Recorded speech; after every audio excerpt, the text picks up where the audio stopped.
Are you near the sea? Excuse me, you chatty people. Sorry. We are now live on my very impressive Facebook page. A huge welcome to Jasmine Blackborow and Paddy Magrane, who've joined me today to talk about audiobooks, because Jasmine is the actor who reads my Cupidi series, who I feel very blessed to have discovered because she's really, really brilliant at it. And Paddy is working on has worked on an Audible original, I think they're called, isn't it, Paddy? It is, yeah. Called Red Desert, which is coming out any second. May the 7th. I'll just show a little picture of it here. May the 7th. Fantastic. Because I do believe that audiobooks are doing particularly well right now. We can't, getting to the shops has proved quite hard. Ebooks seem to be selling better, but audiobooks, I think, have a kind of level on them, which, we've got time on our hands. And so we're listening to actors read books. So we're listening to people like you, Jasmine, and hopefully this makes you very in demand. How long have you been reading audiobooks for? Oh, I think about 3 or 4 years now. I've been doing it. Yeah. Well, what did it feel like when you started? Because it was a new idea then, really, for actors, really, wasn't it? Yeah, I think I got in at a really good time. So when I was first just starting out in voice acting in general, I did a couple of video games and then I got an audiobook. And then ever since then, I've just had kind of book after book after book because there has just been more and more demand for it. So I feel like I got in at a really nice moment, and there's been so much more that are being made right now. And they're doing a back catalogue as well. They're kind of going over older books that didn't get audiobooks made at the time. So, yeah. And what did you have to learn as an actor to be somebody who reads audiobooks? What's different from everything else you knew up till that point? Ooh, that's interesting. Because it's still, all the same things that you need for any kind of any script or whatever. And I'm using all the skills that I know about kind of vocally performing. But it's definitely, I've learned kind of how to mark up a book. So when I'm given the text, I will given kind of a first draft, and I'll read that, and then I will go over it and I highlight all the different characters in different colours, and I go through the book doing that and kind of marking up words that I might not know how to pronounce, or particular place names, or there's sometimes books with foreign languages or words, bits of dialogue in another language. So I kind of go through, mark it all up, then go back and make up all my character voices and try and keep them all distinct. And that's been a really interesting thing to learn. I've learned lots of new accents. But I've also learned that you don't actually have to make voices too kind of mad. They don't have to be too different from one another. Just kind of changing your tone subtly actually makes a huge difference to people when they're listening in their headphones, which is That's really interesting. Very useful for books like yours, William, that have lots of characters. So yeah, keeps them all slightly different. Because I've wondered about that, because there's a lot of, especially psychological fiction, which seems to be now different chapters, different voice, and almost things concealed in that. And that must make it a nightmare. And I wonder whether it's actually even all going to change us writers, because we're now so conscious of the fact of people like you reading it. We might try and work out how we make it easier for you. But that must be very hard on those ones where sometimes the voice is actually concealing stuff, and that's part of it. Yes. Oh, no, I love it when authors write things about when they say, a bit of dialogue and, Kat and John said it at exactly the same time. And you're like, how? I can't do that. So I just have to choose one of them to speak. But what's quite interesting is from a writer's point of view is sometimes, I'm lucky enough to have had a choice. They sent me 2 or 3 tapes at the time, and they sent me you reading a bit from Salt Lane, and I was really, really knocked out. Actually, not only by that, by the bit that either you had chosen or your producers had chosen to show it. And I'm going to try and show it now. This is when you actually read it, and this might work and it might not work. And this is a scene where it's a really pivotal time in the book when 2 of my characters meet each other for the first time. Is it playing?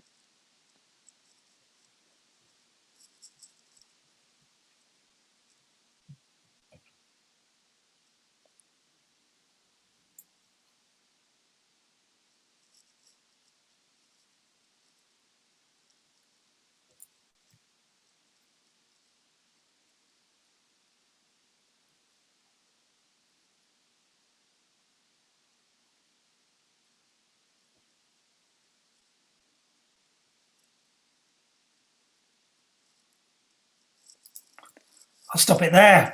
You couldn't hear that. No, It's I had very, no very idea. good. And it was a scene in which Cupidi and Ferreter meet themselves for the first time, and your characters were just brilliant on that. It's just like thinking, oh, that's good. I wish I'd written them like that. Do you know what I mean? That experience you get when you're seeing actors. Paddy, have you had this experience yet? Have you heard what your book's going to be like? No, I mean, I'm really seriously hoping it's being recorded at this very minute. But I don't know. I know what my narrator, Joe Jameson, sounds like. I know he's absolutely brilliant from reading a blog of a horror writer in the States who Joe narrated for. I know he's absolutely brilliant at kind of distinguishing between, in that case, something like 15 characters. And mine has probably got a much smaller cast. So I'm really kind of comfortable with the idea of it. But no, I have no idea what it sounds like. So it's the kind of big old magical mystery tour. Well, I realise now from the comments I'm getting that nobody could hear the sound. So there's obviously a setting I've got to do like that. But you looked brilliant anyway doing it. And I think, actually, by the look of it, you were doing it in that very same studio where you are now. Would that be right? Same studio, different... No, so same overall studio, but a slightly different room. But this is... I'll give you a little tour of my... This is my little booth, my little isolation booth. And then that's where the producer normally sits.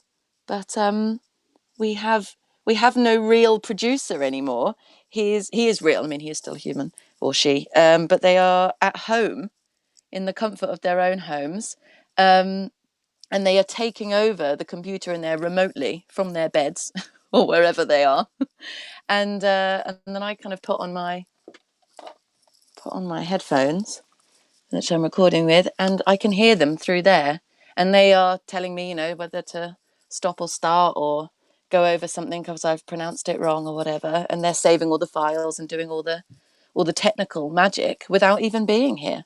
It's completely bizarre. I've never done anything like it. That is really strange. I mean, it's like, part of the whole theme of this discussion is things we're doing differently because of the virus, and that is one of them. You are still turning up to work, but nobody else is. No one's here. I'm being let into the building, and then I just kind of stay completely in this room all day. I go to the loo, but that is it. I bring my lunch, I bring my coffee, and I stay in here. And then, talking to someone through my headphones all day, and then I go home. So it's bizarre. But also, presumably, it's a huge project. I mean, listening to a book, I think that one of the really interesting things is that people are now willing to listen to 8-9 hours of a book. And it's really interesting because we're told we have no attention spans anymore, but that's an incredible attention. Or reading books is the same. But for you, that's a lot of work, isn't it? I mean, how many days does a book take? I do. I mean, it depends on the length. I kind of maybe average around 120 pages a day. Right.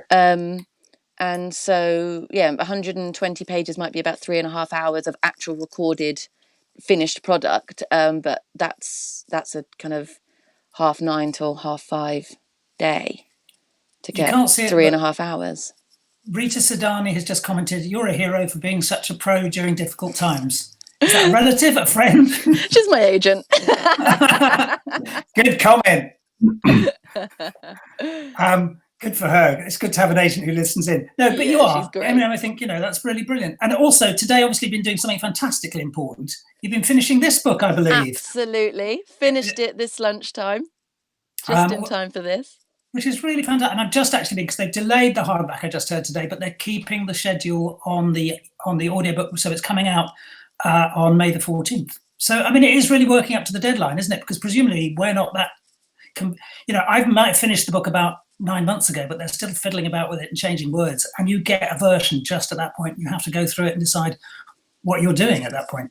Yeah. So I mean, it's great with a series. I'm already so familiar with your core cast of characters.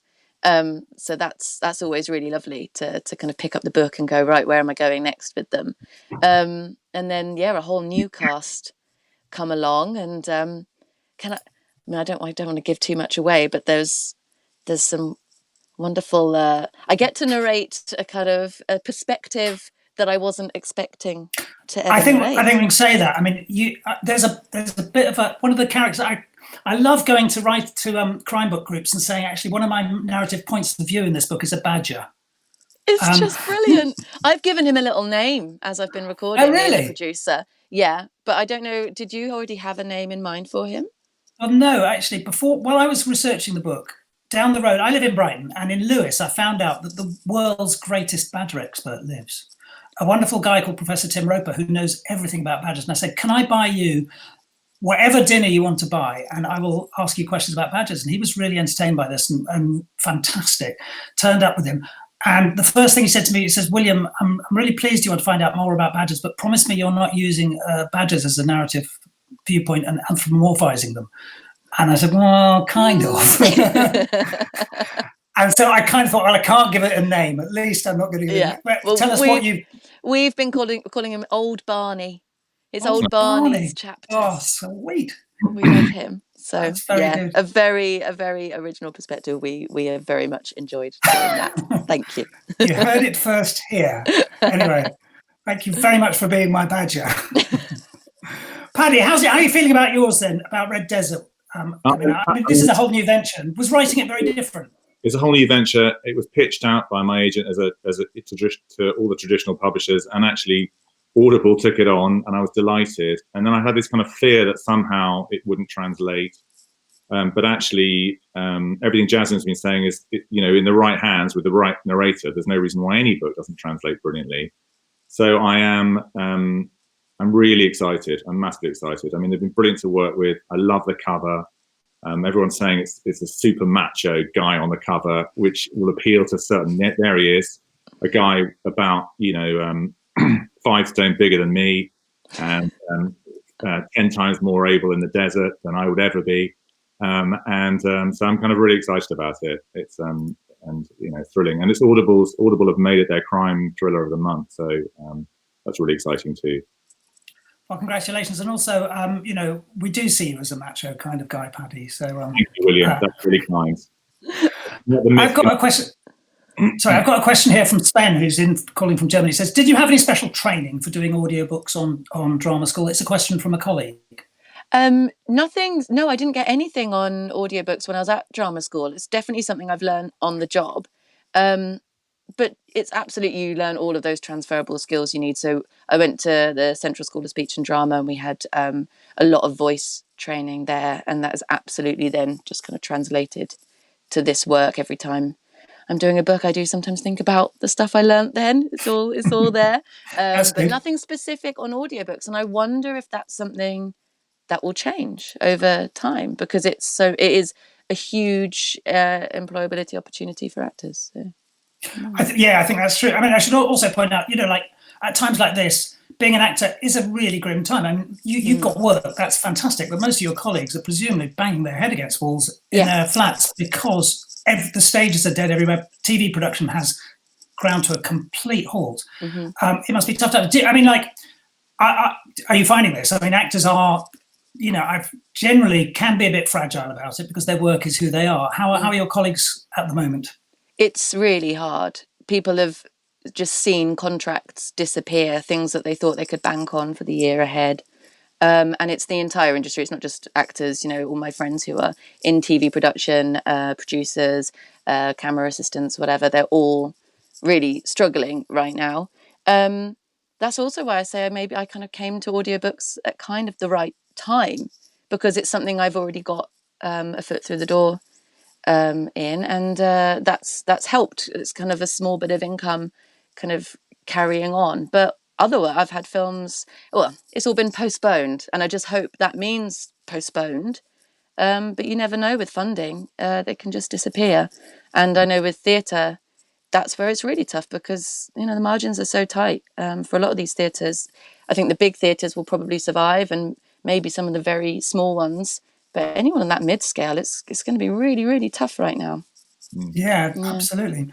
You've actually got something coming up on Netflix, I think next year, is it, or this year? You've got a series called Shadow and Bone, is it? Yeah, that's very exciting. I completed filming at the end of this year, but I don't know when it's out. I mean, things like this also, it might all be postponed because some things in post-production, it's great, but there might be some things that they can't get done right now. But I think it was meant to be the end of this year. It's Shadow and Bone is a novel, a young adult fiction by Lee Bardugo, and it's been taken on by Netflix, and it's got a cracking cast. We shot out in Budapest, for me it was all the end of last year, but they carried on into this year, and it's very exciting. So yeah, hopefully that will be coming up at the end of the year. Thanks for the question, people, especially Sven, who's been regular on this. I've also got one from Sarah Hillary here, who says, question for Paddy. Did you like your book more or less when you heard it as an audiobook? But I don't think you've heard it yet. I haven't heard it. I always like mine much more when I hear them narrated by a pro. I'm always terrified because in that same way that when you're asked to do a reading at an event, you look at it and you think, oh my God, this is appalling. But then you hear actors reading it and it's a whole different experience. I think it's so true. And also what people don't realize about our process is that we will read it through often out loud. I don't know, 9, 10, 11, 12, 13 times. Just check. I mean, that seems to be the only way you can really check for kind of appalling typos or mistakes. And hearing your own voice read the same manuscript for the 13th time is just it's like nails going down a blackboard to me. It's just excruciating. So it will be, I know it will be brilliant. I know it will be a billion times more brilliant than the last time I read it out loud. So I'm really, I'm very excited about that. No, I think there's that kind of realization that actors are actors for a reason. Do you know what I mean? They are able to transform stuff. Yeah. What was it? Caroline said, what a great job. Although when I follow a series like yours, I have all the voices in my head. Okay, I also have pictures of it. Well, that's more than me, Caroline. No, that's not true. Yeah. So, do you already have a book lined up to do next then, Jasmine? Oh, yes, I've got a couple. I'm doing one, Catherine Hokin has got a new book coming out, and I did her first book last year, the middle of last year, and I absolutely adored it. It was so beautifully written, and so I was chuffed when she asked me to narrate this next one, which is, it's not a series, but I think slightly a similar genre. So I'm really excited about that one. That's brilliant. And I've also got Yvonne Blackborow has said, Yvonne Blackborow is watching you. I'm guessing that's a relation. That's my Nana. Excellent. She's a superstar, my superstar, super fan, Nana. Good. Well, it just boosts my figures. So bring in more relations. How many relations have you brought to this, Paddy? I've just got the dog actually in the next room. Now, Paddy's also been really hit by this because Paddy is was the inventor, creator, and curator of Lime Crime, which was going to be a festival which debuted in June. Late June. But you've had to postpone that. Tell us about what's happened there, Paddy. Well, we kind of, like all the other festival organisers, we watched and waited, and then we realised that even if there was an easing, which seems slightly unlikely at this point, people would be really reluctant to book tickets for a festival in a small kind of intimate theatre in Lyme Regis. So we pulled the plug. Well, we have postponed. I mean, what I'm planning to do is transfer the entire programme, or if the authors are up for it, and most of them seem very up for it, to the last weekend in June in 2021, and also to possibly extend the programme because an author said to me yesterday, "Can we make it a month long?" And I thought, why not? Why not make it an entire year long? So we'll all be so desperate for a crime festival, I think, by then, because obviously mine's not the only one that's been cancelled. Very sadly, but not unexpectedly, Harrogate Crime Festival got cancelled today, and we could all see that coming. But for some reason, seeing the news, seeing those words was quite devastating, actually, because crime writers, they're all pretty solitary characters. So when we meet up and kind of we sort of share our highs and lows. We have a few drinks. I love getting together with that group, and they are really, they're the most compassionate, empathetic, funny gang on earth. And so, meeting up is a joy, and not having a chance to meet up feels like a deprivation, really. So, no, I was absolutely gutted when I heard about Harrogate cancelling today, because that's later in the year, and you kind of thought, well, that might have been safe. But I'm actually going to be speaking to the Harrogate Internationals Festival organizer tomorrow. She's coming on, as well as Sarah Bullimore from Newark Literary Festival, who's also had, well, I don't know if they cancelled yet. They're planning for July to talk about how much that is throwing spanners in so many works. And I'll be joined by Mark Billingham on that one. So please come along tomorrow at Tuesday if you can. In the meantime, Sarah Hillary says, I want to know how you got so sunburnt, William. So do I. I was gardening yesterday. I think that might have been it. But I think maybe my screen is showing me is pinker than I am. I'm hoping so, because I'm sort of going redder as I speak. Sarah Hillary, for anybody who doesn't know, is an absolute genius novelist who came on a few times earlier, and she also says Lime Crime 2021, that will be epic. And everybody's saying hi, Jasmine's Nana now. Oh, hi Nana. She's gonna love that. Joy Clover, who is a very good friend of as well, is saying gutted about Harrogate. All eyes on Capital Crime and Bloody Sterling, says Andy Hill, who's also been watching these from the very, very start. And Pippa McAllister very much points out as well, no Crime Fest either, because that was one of the big moments sort of thing. And Paddy's absolutely right. I mean, we lurk in dark corners, much like badgers, for most of the year. And then we come out and it's a real joy to meet up in these places. And sadly, that's really out. Do you listen to audiobooks yourself at all, Jasmine? Or is that like a busman's holiday? I do. But I don't really listen to fiction because I just love reading books so much. But I am useless at reading non-fiction. I always have been. I don't know, I love plot. And so it always kind of keeps me hooked. Whereas non-fiction, I just, after a couple of chapters, I forget that I was reading that book. So Audible or other platforms have been really good at helping with that. So I've been listening to loads of amazing non-fiction, which I wouldn't normally be reading. So but that's I have listened to a couple of fiction books, and it's just it's a joy to listen to some actors. They are just phenomenal. They can transform things, so I'm always kind of like inspired and looking up to a couple of them.